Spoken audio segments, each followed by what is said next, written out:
Good morning students. पिछला जो video lecture था उसमें हमने ऑटोट्रॉफिक न्यूट्रिशन तक का पोर्शन जो है उसको कवर किया था। आज हम लोग आगे बढ़ते हैं, स्टार्ट करते हैं न्यूट्रिशन के एक्चुअल प्रोसेस से। ठीक है, अब जैसे हम लोग जानते हैं कि अर्थ के सरफेस पे इतनी ज़्यादा डाइवर्सिटी है ऑर्गेनिज़म्स में, इतनी ज़्यादा बायोडाइवर्सिटी है कि हमको अलग अलग ऑर्गेनिज़म में अलग अलग तरीके का वेरिएशन देखने के लिए मिलता है। ठीक है, तो जैसे हम लोगों ने मोड्स ऑफ न्यूट्रिशन में देखा कि ऑटोट्रॉफिक न्यूट्रिशन होता है, हेट्रोट्रॉफिक होता है, फिर हेट्रोट्रॉफिक के 3 अलग अलग टाइप होते हैं, है ना।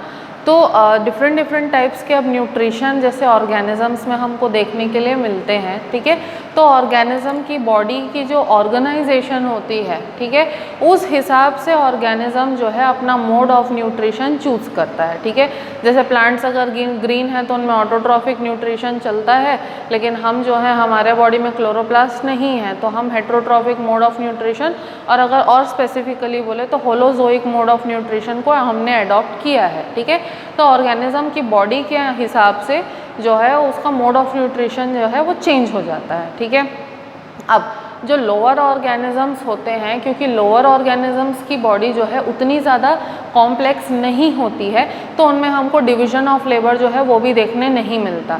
लेकिन हायर ऑर्गेनिज़म्स जैसे कि वर्टिब्रेट्स होते हैं, वर्टिब्रेट्स की जो बॉडी होती है उसमें हमको हायर लेवल ऑफ ऑर्गेनाइजेशन देखने के लिए मिलता है और इसीलिए डिवीज़न ऑफ लेबर भी हमको देखने के लिए मिलता है। ठीक है, अब डिवीज़न ऑफ लेबर जो है वो होने से क्या होगा कि बॉडी के जो स्पेसिफिक पार्ट्स हैं वो डिफरेंट फंक्शंस को परफॉर्म करने के लिए स्पेशलाइज हो जाते हैं। ठीक है, वैसे ही न्यूट्रिशन के केस में है कि जो लोअर ऑर्गेनिज़म्स में न्यूट्रिशन होता है तो वो एकदम सिंपल टाइप में होता है और उसमें बहुत ज़्यादा कुछ रिक्वायरमेंट नहीं होती, क्योंकि लेकिन जो हायर ऑर्गेनिज़म्स होते हैं, हायर ऑर्गेनिज़म्स का जो फूड का सोर्स है उसकी बहुत वैरायटी होती है। हम ऑमनीवोरस होते हैं। ठीक है, ऑमनीवोरस होने की वजह से we are eating different types of food. ठीक है, तो अलग अलग तरीके का खाना अगर हमको कंज्यूम करना है, उसको डाइजेस्ट करना है, उसे न्यूट्रिशन लेना है, तो अगर एक पर्टिकुलर सिस्टम हमारी बॉडी में प्रेजेंट हो जो कि इन सभी फंक्शंस में हमको हेल्प कर सके, ठीक है,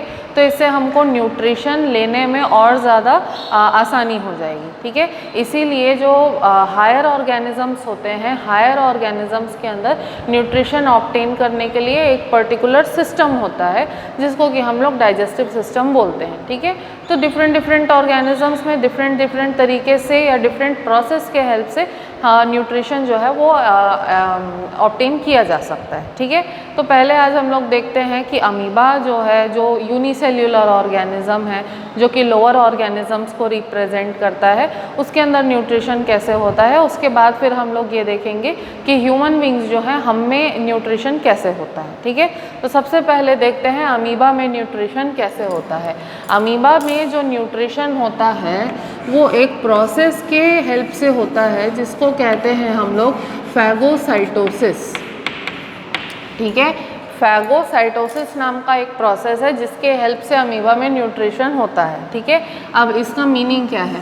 फैगो का मतलब होता है ईटिंग या टू ईट, और साइटोसिस का मतलब होता है सेल। तो फैगोसाइटोसिस में अगर हम लोग कोई सेल को या किसी फूड पार्टिकल को अगर अमीबा कंज्यूम कर रहा है तब उस प्रोसेस को हम क्या कहते हैं, फैगोसाइटोसिस। ठीक है, अब फैगोसाइटोसिस का प्रोसेस जो है वो अमीबा में होता कैसा है। ठीक है, अमीबा जो है क्योंकि उसके बॉडी में डिफरेंट ऑर्गन्स या डिवीजन ऑफ लेबर ज़्यादा देखने नहीं मिलता है, तो अमीबा जो है वो फूड पार्टिकल को या फूड मटेरियल को कंज्यूम करने के लिए, उसको खाने के लिए अपने सेल के सरफेस में से कोई सा भी पार्ट यूज़ कर सकता है।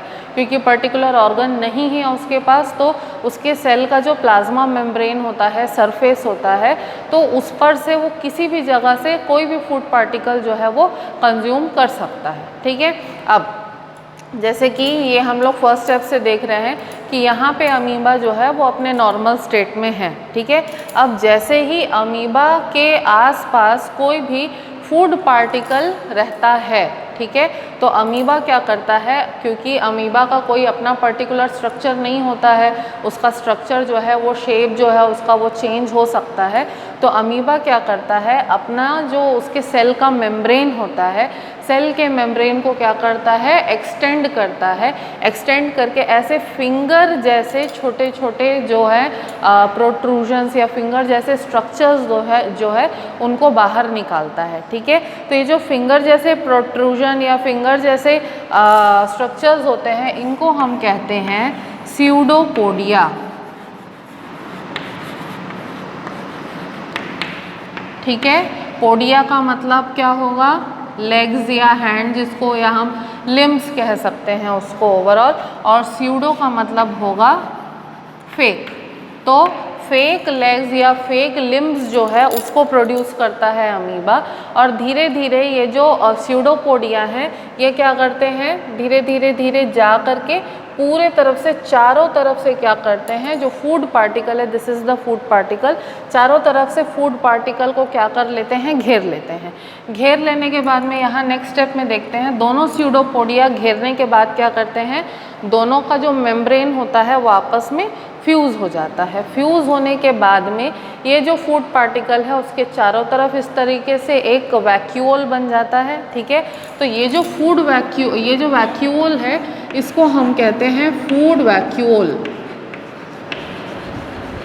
ठीक है, ये जो वैक्यूल बना इसको हम क्या कह रहे हैं, फूड वैक्यूल कह रहे हैं। ठीक है, अब थोड़े देर के बाद नेक्स्ट स्टेप में हम लोग क्या देखते हैं, नेक्स्ट स्टेप में हम लोग देखते हैं कि ये जो फूड वैक्यूल है ये क्या होता है, कम्प्लीटली धीरे धीरे मर्ज हो जाता है सेल के अंदर ही और गायब हो जाता है, और जो फूड पार्टिकल है वो कम्प्लीटली अमीबा की बॉडी के अंदर आ जाता है। ठीक है, अब अमीबा की बॉडी में लाइसोसोम्स प्रेजेंट होंगे। ठीक है, तो लाइसोसोम्स क्या करते हैं, लाइसोसोम्स जो हैं वो जा करके फूड पार्टिकल को क्या कर लेते हैं, एनगल्फ कर लेते हैं। ठीक है, तो फूड पार्टिकल को एनगल्फ करने के बाद में जब लाइसोसोम जो है फूड पार्टिकल को इस तरीके से कंज्यूम कर लेता है, एनगल्फ कर लेता है, तो ये जो स्ट्रक्चर बनता है यहाँ पे, इसको हम कहते हैं फैगोलाइसोसोम।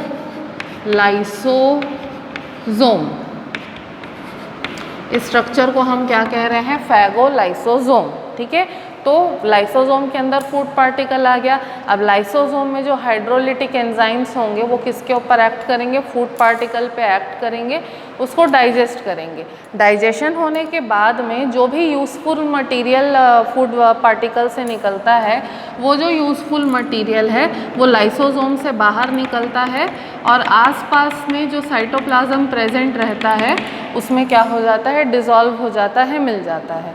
और लास्ट में बचता क्या है, अंदर बचता क्या है, सिर्फ जो वेस्ट मटेरियल है वो। ठीक है, अब क्या होगा, नेक्स्ट स्टेप में हम लोग ये देखेंगे कि ये जितना भी वेस्ट मटेरियल बचता है, ठीक है, लाइसोसोम क्या होगा, फिर अलग हो जाएगा। लाइसोसोम अलग होने के बाद में जो वेस्ट मटेरियल बचता है वो भी क्या होता है, इस तरीके से एक वैक्यूल में एनक्लोज हो जाता है। ठीक है, अब ये वेस्ट मटेरियल जो है धीरे धीरे कहाँ पर आएगा, धीरे धीरे जो सेल मेम्ब्रेन है, प्लाज्मा मेम्ब्रेन है अमीबा का, उसके तरफ आएगा और धीरे धीरे आ करके क्या करेगा, जो नियरेस्ट जो मेम्ब्रेन है उसके साथ फ्यूज़ होगा। फ्यूज़ होकर के यहाँ पर धीरे से एक ओपनिंग बनेगी। ओपनिंग बनने के बाद में ये जितना भी वेस्ट मटेरियल इसके अंदर भरा हुआ है वो अमीबा की बॉडी के बाहर क्या हो जाएगा, रिमूव हो जाएगा। ठीक है, तो ये जितने भी स्टेप्स हैं, इन स्टेप्स को हम क्या कहते हैं, मिला के फैगोसाइटोसिस बोलते हैं। और फैगोसाइटोसिस के प्रोसेस के हेल्प से अमीबा जो है वो अपना न्यूट्रिशन एडॉप्ट करता है। ठीक है, अब I hope you have understood this topic. इसके बाद हम लोग चैप्टर के मोस्ट इम्पॉर्टेंट पार्ट पे आते हैं, that is nutrition in human beings.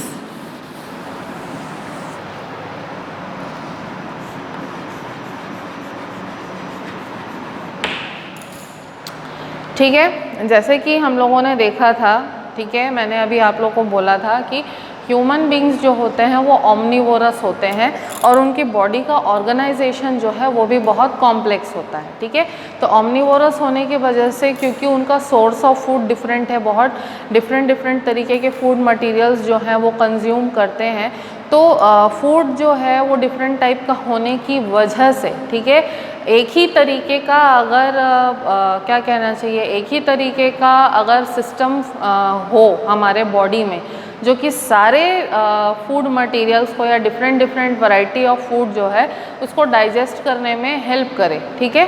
तो वैसा जो हमको सिस्टम है, वैसा जो ऑर्गेनाइजेशन है वो ह्यूमन बींग्स के अंदर हमको देखने के लिए मिलता है। और यहाँ पे हमको इस सिस्टम में डिवीजन ऑफ लेबर जो है वो भी देखने के लिए मिलेगा। मतलब ये जो पूरा सिस्टम होता है जो डाइजेशन में, न्यूट्रिशन में हेल्प करता है, इस सिस्टम को हम कहते हैं डाइजेस्टिव सिस्टम। तो डाइजेस्टिव सिस्टम के जितने भी पार्ट्स होते हैं, ये सारे पार्ट्स जो हैं, अलग अलग पार्ट जो है अलग अलग तरीके के फंक्शन को परफॉर्म करने के लिए स्पेशलाइज्ड होता है, ठीक है।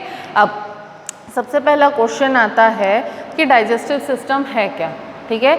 डाइजेस्टिव सिस्टम जो है वो एक ऐसा सिस्टम है जिसमें कि बहुत सारे ग्रुप मतलब एक ग्रुप होता है ऑर्गन्स का और डिफरेंट तरीके के ग्लैंड्स का एक ग्रुप होता है, ठीक है।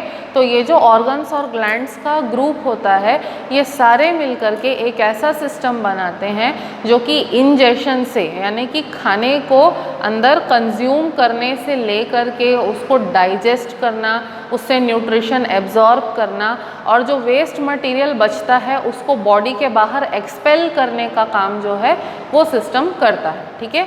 तो digestive system is a system of a group of organs and associated glands which are specialized to ingest, to digest, to absorb nutrition and for the removal of waste material from the body of the human beings, ठीक है। This much is clear. अब अगर हम लोग humans में जो digestive system है उसको अगर हम लोग देखते हैं तो ह्यूमंस में जो डाइजेस्टिव सिस्टम है उसको हम लोग बेसिकली दो पार्ट्स में डिवाइड कर सकते हैं, ठीक है।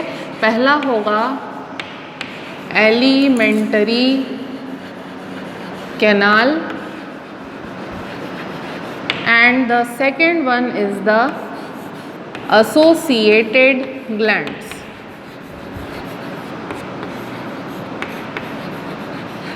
ठीक है। डेफिनेशन में भी मैंने बोला था group of organs and glands, ठीक है।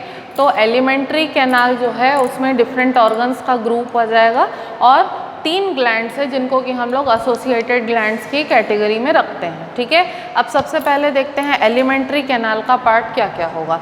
एलिमेंट्री कैनाल जो है इसके बहुत सारे पार्ट्स होंगे, जैसे कि माउथ है, उसके बाद ईसोफेगस है, स्टमक है, स्टमक के बाद में स्मॉल इंटेस्टाइन है, लार्ज इंटेस्टाइन है एंड एनस है। So these are the parts of the alimentary canal. और एसोसिएटेड ग्लैंड्स में 3 ग्लैंड्स आ जाएंगे, क्या क्या? सलाइवरी ग्लैंड आ जाएगा, लीवर आ जाएगा और पैंक्रियास, ठीक है। क्या क्या आ जाएगा? Salivary gland, liver and pancreas. So these are the 3 associated glands. और एलिमेंट्री कैनाल में क्या क्या बोला था मैंने? Mouth, oesophagus, stomach, small intestine, large intestine and anus. तो एलिमेंट्री कैनाल और एसोसिएटेड ग्लैंड्स ये दोनों मिलकर के जो हमारा कंप्लीट डाइजेस्टिव सिस्टम है उसको बनाते हैं, ठीक है। अब अगर एलिमेंट्री कैनाल के बारे में सबसे पहले हम लोग बात करते हैं, ठीक है। एलिमेंट्री कैनाल जो है वो एक ट्यूब्यूलर पैसेज होता है ह्यूमन बॉडी के अंदर, जो स्टार्ट होता है माउथ से और एंड होता है एनस पे, ठीक है। ट्यूब्यूलर पैसेज है जो कि स्टार्ट होता है माउथ पे और एंड होता है कहाँ पर? एनस पे। तो जो पूरा एलिमेंट्री कैनाल है माउथ से स्टार्ट होकर एनस पे एंड होता है, पूरा एलिमेंट्री कैनाल जो है वो 9 मीटर लंबा होता है, ठीक है। पूरा एलिमेंट्री कैनाल जो है वो 9 मीटर लंबा होता है और एलिमेंट्री कैनाल ही वो जगह है जहाँ पे खाने का डाइजेशन, न्यूट्रिशन का एब्जॉर्प्शन और वेस्ट मटेरियल का रिमूवल जहाँ से होता है वो कौन सी जगह है? वो एलिमेंट्री कैनाल ही है। तो पूरा फूड को कंज्यूम करने से उसका डाइजेशन, एब्जॉर्प्शन ऑफ न्यूट्रिएंट्स और वेस्ट मटेरियल का रिमूवल जो है वो पूरा का पूरा कहाँ होता है? एलिमेंट्री कैनाल में ही होता है, ठीक है। तो जैसे मैंने बताया एलिमेंट्री कैनाल कितना लंबा है? 9 मीटर लंबा है, ठीक है। अब एलिमेंट्री कैनाल के पार्ट्स के बारे में मैंने क्या क्या बताया था आप लोगों को कि क्या क्या पार्ट होते हैं? माउथ, ईसोफेगस, ठीक है। यहाँ पे स्पेलिंग में ओ ई लिखते हैं हम लोग, लेकिन ओ साइलेंट है, तो इसका प्रोनाउंसिएशन कैसा रहेगा? ईसोफेगस ही रहेगा। ओ ईसोफेगस मत बोल देना, this will be pronounced as oesophagus. ठीक है। Third we are having the stomach, then we are having the small intestine, large intestine,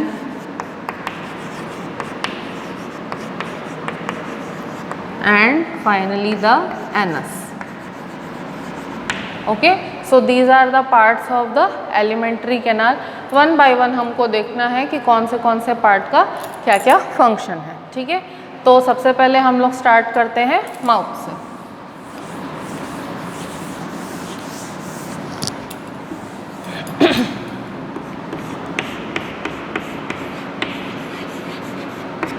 ठीक है, माउथ क्या है? ठीक है, माउथ जो है एक ट्रांसवर्स स्लिट लाइक एपर्चर है। ट्रांसवर्स मतलब जो बॉडी में हॉरिजॉन्टली प्रेजेंट हो। ठीक है, transverse slit like aperture, slit मतलब एक कट, लाइक अपर्चर, अपर्चर मतलब ओपनिंग। तो ट्रांसवर्स है, देखने में एक स्लिट के, एक कट के जैसा दिखता है, लेकिन अपर्चर है यानी ओपनिंग है। ठीक है, तो माउथ जो है वो ट्रांसवर्स स्लिट लाइक अपर्चर है, जो कि हमारी नोज़ और हमारे चिन के बीच में प्रेजेंट रहता है। ठीक है, और माउथ जो है वो अंदर से क्या होगा? डेफिनेटली हॉलो होता है। ठीक है, उसके बाद माउथ के बारे में अगर हम लोग बात करें तो माउथ जो है उसको प्रोटेक्ट करने के लिए हमारे पास क्या होते हैं? दो लिप्स होते हैं, obviously the upper and the lower lip. ठीक है, अब लिप्स जो है उनका भी एक फंक्शन है। ठीक है, ऐसा नहीं कि उनका फंक्शन नहीं है, लिप का भी फंक्शन है।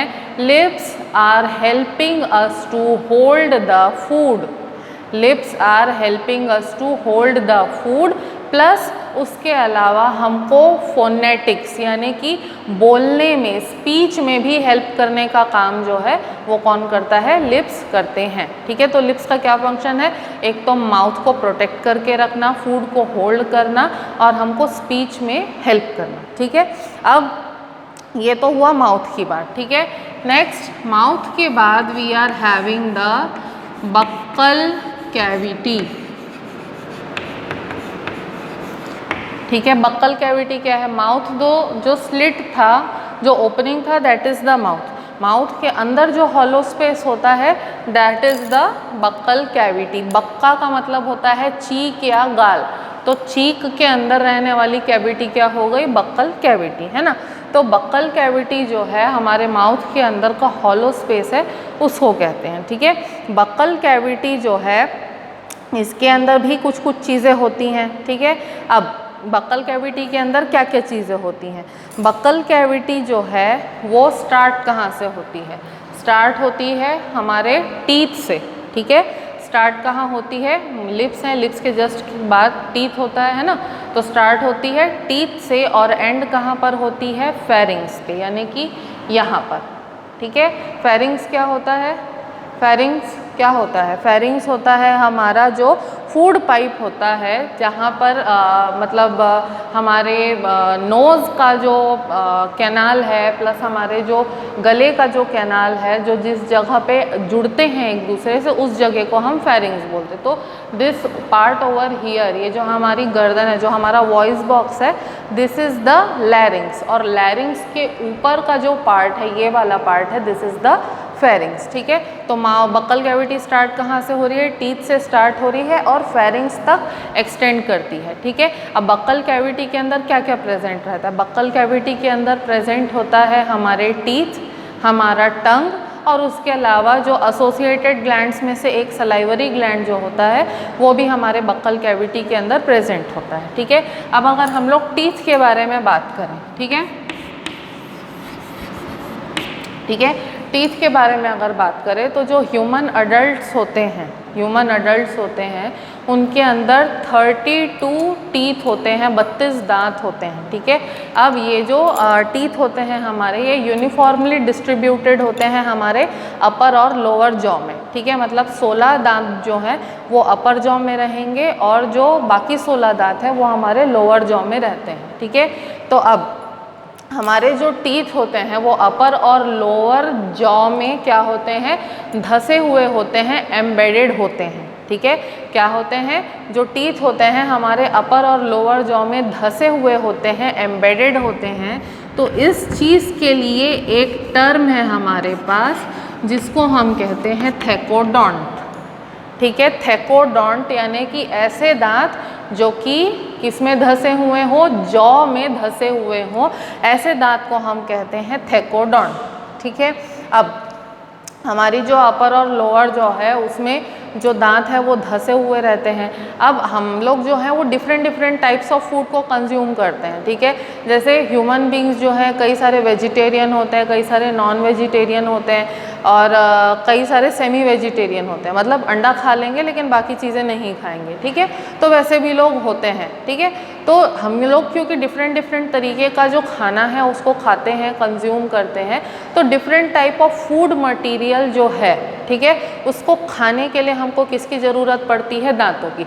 दांतों का प्राइमरी फंक्शन होता क्या है, जो हम खाना खाते हैं उसको चबाना, चबा करके छोटे पार्टिकल में उसको कन्वर्ट करना। तो जैसे घर में जो मिक्सर होता है, मिक्सर का काम क्या होता है, जो हम लोग चटनी या कुछ भी पीसते हैं तो उसको ग्राइंड करने का, उसको छोटे पार्टिकल में कन्वर्ट करने का काम मिक्सर करता है। सिमिलरली हमारे जो दांत है वो बड़े और सॉलिड फूड के जो पीसेस होते हैं उसको ग्राइंड करते हैं, ग्राइंड करके छोटे फूड मटेरियल में कन्वर्ट करते हैं, ठीक है।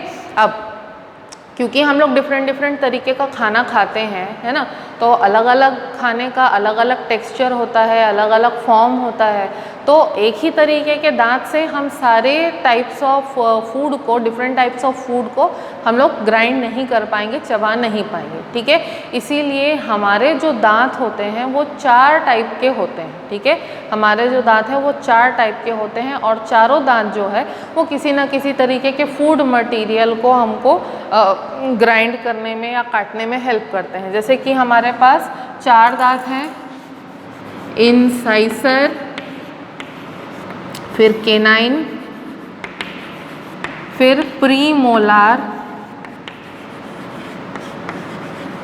और मोलार।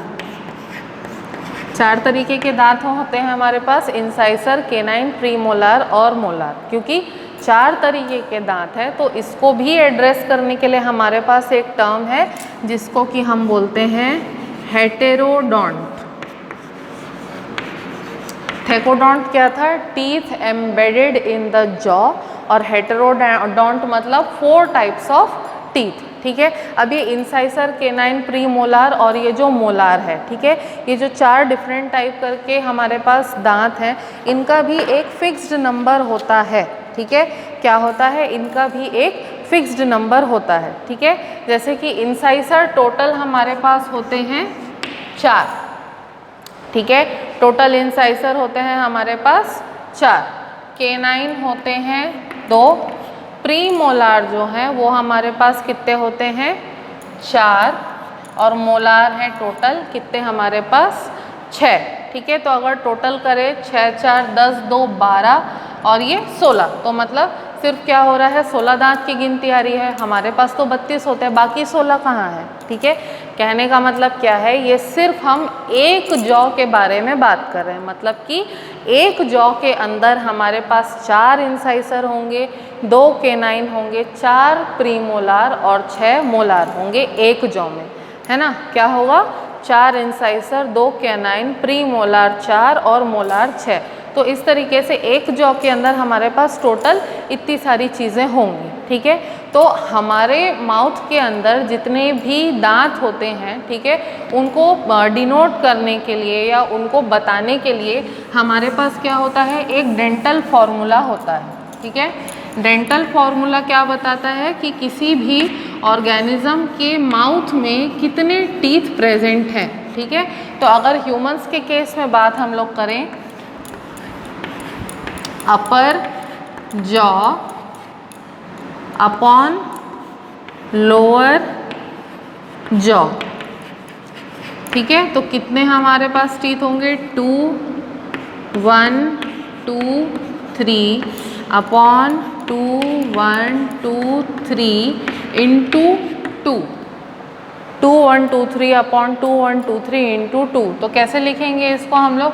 2 2 ज़ा 4, 2 1 ज़ा 2, अगेन 2 2 ज़ा 4 और 2 3 ज़ा 6। सिमिलरली नीचे से भी 2 2 ज़ा 4, 2 1 ज़ा 2, 2 2 ज़ा 4 एंड 2 3 ज़ा 6। तो 4 2 4 6 जो मैंने अभी बताया था कि इंसाइसर 4, केनाइन 2, फिर प्री मोलार 4 और मोलार 6, है ना। तो उसी रेशियो में आ गया, उसी नंबर में आ गया। तो ऊपर के जॉ में भी 16 दांत हैं और नीचे के जॉ में भी क्या है? 16 दांत हैं। तो इस तरीके से डेंटल फॉर्मूला हमारा क्या होगा? हमारा जो ह्यूमन बींग्स का डेंटल फॉर्मूला है वो ये है, upper jaw upon lower jaw equals to 2 1 2 3 upon 2 1 2 3 into 2।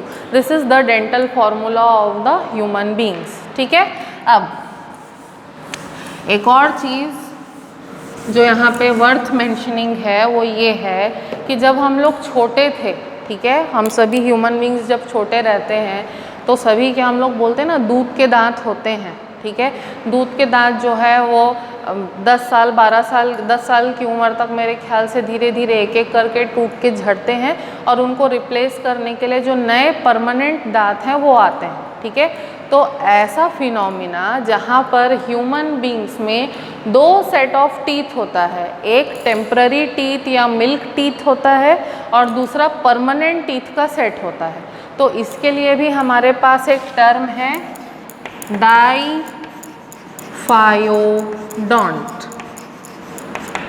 ठीक है, जब 2 सेट ऑफ टीथ किसी भी ऑर्गेनिज्म में होते हैं तब उसको हम क्या कहते हैं? डाइफायोडोंट। ठीक है, सो ये सब टीथ के बारे में था। अब बक्कल कैविटी के अंदर एक और चीज़ रहती है, दैट इज़ द टंग। टंग का काम क्या है? टंग जो है वो वॉलंटरी और मस्क्यूलर ऑर्गन होता है। ठीक है, क्या होता है? टंग जो है वो वॉलंटरी होता है, मस्क्यूलर होता है।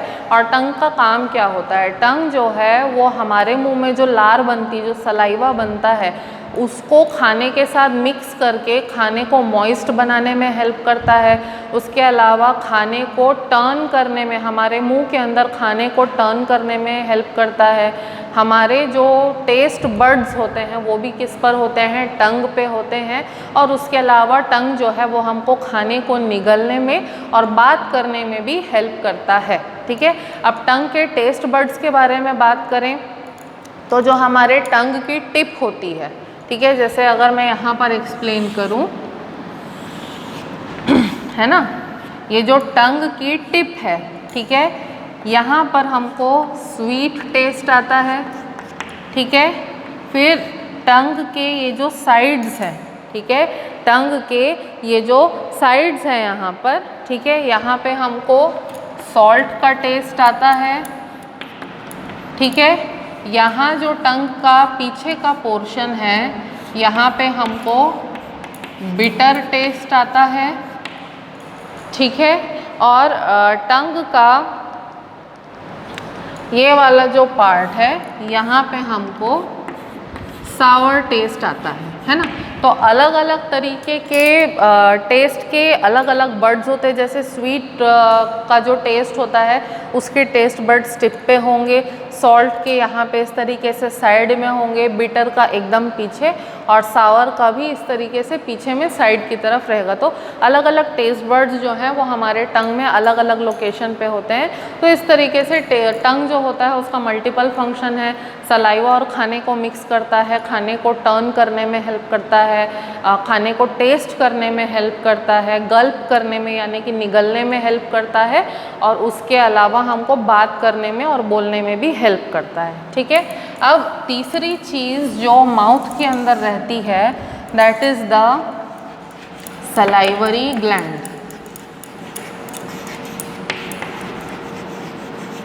ठीक है, अब सलाइवरी ग्लैंड जो है उसके 3 सेट होते हैं। सलाइवरी ग्लैंड के 3 सेट, मतलब 2 ग्लैंड का एक सेट। तो टोटल हमारे पास 3 to the 6 ग्लैंड्स जो है माउथ के अंदर होते हैं, 2 ग्लैंड का एक सेट होता है, ठीक है। तो सलाइवरी ग्लैंड जो है वो 3 लोकेशंस पर प्रेजेंट होते हैं। कहाँ कहाँ पर प्रेजेंट होते हैं? पहला है पैरोटिड, ठीक है। दूसरा है सब मैक्सिलरी,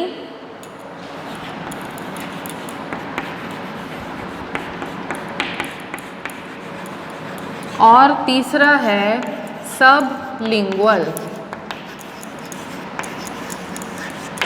ठीक है। 3 तरीके के हमारे पास या 3 लोकेशंस पे सलाइवरी ग्लैंड जो है वो प्रेजेंट रहते हैं। क्या क्या है? पहला है पैरोटिड। पैरोटिड कहाँ पर होता है? पैरोटिड जस्ट हमारे कानों के नीचे यहाँ पर होता है, बिलो ईयर्स, ठीक है। उसके बाद नेक्स्ट जो है सब मैक्सिलरी। सब मैक्सिलरी जो है वो हमारे लोअर जॉ के एंगल्स पे, मतलब लोअर और अपर जॉ के बीच का जो एंगल है वहाँ पर प्रेजेंट होता है।